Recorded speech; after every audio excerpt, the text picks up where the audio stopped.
Pues nada, pues buenas tardes y bienvenidos. Muchas gracias por la asistencia. La comunicación que vamos a presentar la presentamos la doctora Ana María Botella Nicolás y yo, que soy Rafael Fernández Maximiano, que venimos de la Universidad de Valencia. Y como ven, el título de la comunicación, como bien ha dicho, es el doble lenguaje en la música de Disney, en este caso específico en La Cinderella.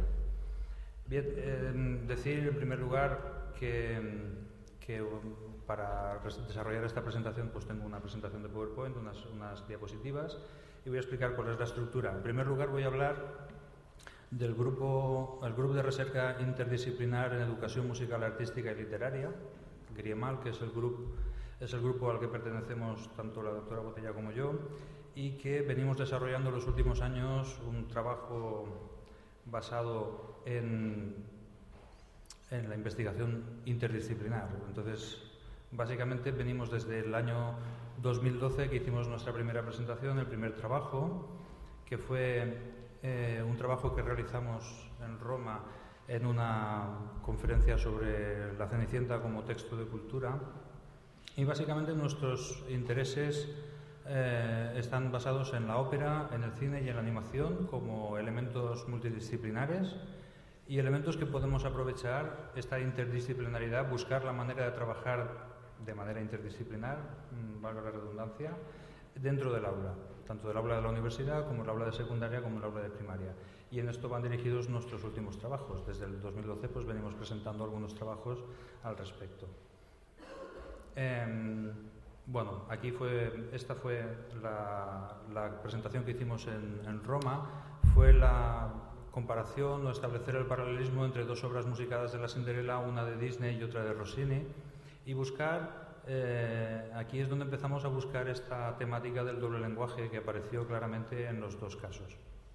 En el caso de Disney nos basábamos en la idea de Umberto Eco del lector modelo. O sea, desde el punto de vista musical lo que hicimos fue tomar prestado un concepto teórico de Umberto Eco, que quiere decir el lector modelo, que es a quien va dirigida, cuál es el lector ideal que piensa el autor cuando está escribiendo su novela.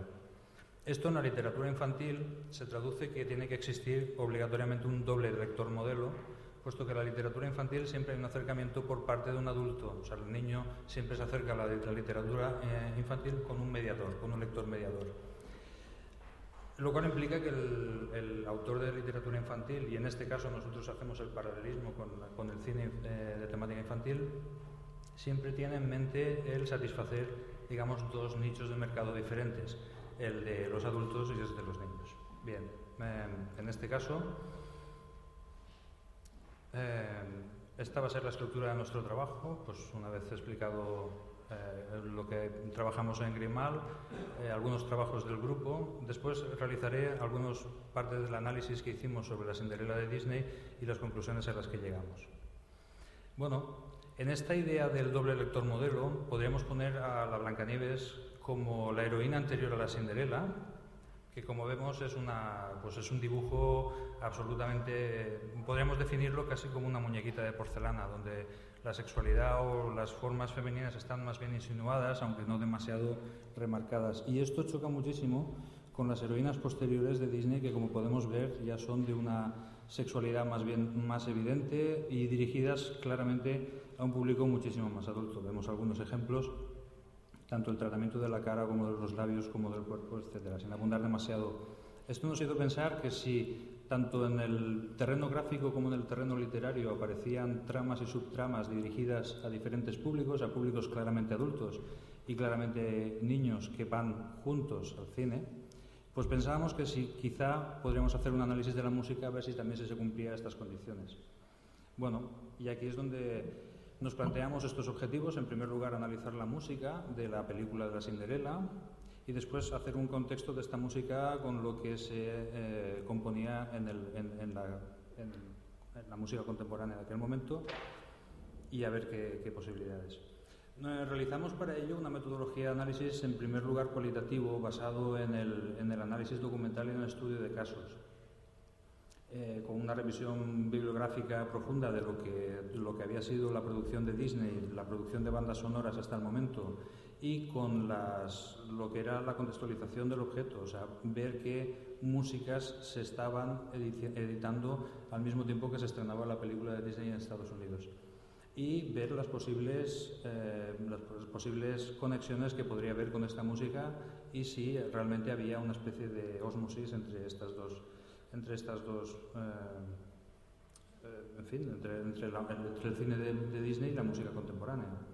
También utilizamos una metodología cuantitativa, básicamente haciendo mediciones de los tiempos dedicados a cada uno de los públicos, o lo que nosotros considerábamos primero cada uno de los públicos. Tuvimos que definir cómo era la música de cada uno de los públicos, definida en cuanto a instrumentación, en cuanto a tempo, en cuanto a modalidad y en cuanto a carácter. Y una vez definida, hicimos mediciones y establecimos pues, los porcentajes que aparecían de cada uno de los tipos. En primer lugar, si era música diegética o era incidental, y en segundo lugar, pues el tipo de audiencia al que iba dirigido. Bueno, algunas de las conclusiones a las que llegamos con el estudio fue que efectivamente pues, vimos que Disney tenía una gran intuición a la hora de representar la música. Hay estudios bastante recientes, hablo del 2010, donde sí que se han hecho unas mediciones bastante exhaustivas con un público infantil, tanto infantil como adulto, de lo que representa los cambios en modo y en tiempo en cuanto a la explicación de las sensaciones que producen la música, utilizando los mismos fragmentos y haciendo variaciones modales o variaciones de tempo, y ver que efectivamente estas variaciones de modo y estas variaciones de tempo tienen una incidencia directa en la interpretación que se hace del mensaje. Podríamos decir, o nosotros llegamos a la conclusión, que efectivamente hay un uso deliberado de la música dirigida a esta doble audiencia. Vemos claramente en la Cinderella, aparte de las tramas y las subtramas que aparecen, que no aparecen en el cuento original y que sí que aparecen en la versión de Disney, hay un uso de la música muy incidental, muy descriptiva, cuando va dirigida en las tramas dirigidas a niños, mientras que el uso absolutamente melódico de canción de amor, etcétera, etcétera, digamos que se identifica con la parte del público adulta que asistiría a la proyección de la película. Es curioso, todas las canciones que podríamos considerar que son adultas son canciones escritas en ritmo ternario, prácticamente ritmo de vals, dando así a entender pues, que el vals que era, digamos, la música noble en aquel momento, de la aristocracia, ¿no? Pues le da una pátina a todo el producto de clase alta. Y sin embargo, la música dirigida al segmento infantil son todos ritmos binarios o cuaternarios.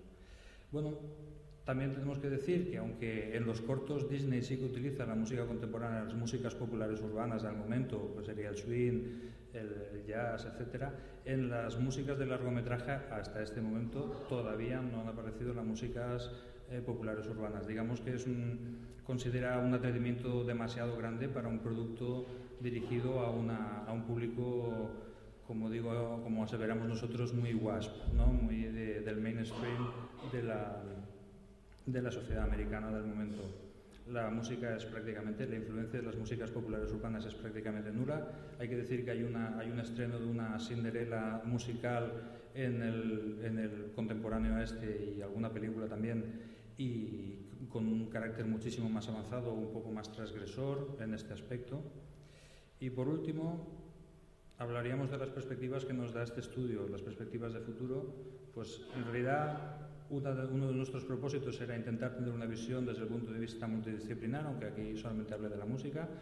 El grupo seguimos trabajando en utilizar esta visión multidisciplinar del trabajo. De hecho, nuestro grupo está implicado en algunas asignaturas del currículum de magisterio de maestro de educación infantil, donde tenemos un taller multidisciplinar de los lenguajes, donde trabajamos desde el punto de vista literario, musical y plástico y de expresión corporal, todo junto.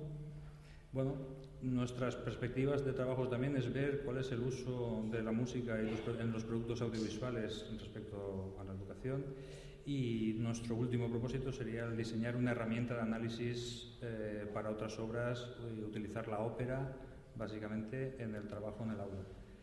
Y con esto pues muchas gracias por su atención y doy por terminada mi intervención. Gracias.